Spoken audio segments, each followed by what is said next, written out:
Kur vēl viens stāstījis no vakara zaļš, šodien sarkans sērijas. Šeit bija šodien diskusijas starp Scottu Malkeru, James Stewart un no ETF Research Analyses Bloomberg Intelligence un Haiderīts, kas ir no sava exchange. Un viņiem ir sakāms ar kaut kas tieši šajā vienā momentā parādīšu izgriezumu. So I enjoyed seeing the pullback. I think it's also a great reminder for people who have long-term positions. When the price scales back 5-7%, it's a great time to dollar cost average. That's how I was personally looking at it. We saw some of that behavior even on our exchange. Konstanti.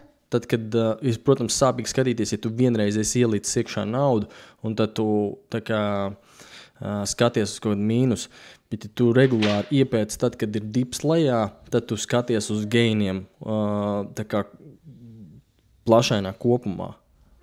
Tāpēc sadali savus tā teikt, tos plānotos ieguldījumus dažādās daļās, dažādos periodos. Un katru reizi tu vari ieguldīt tieši tad, kad ir dips.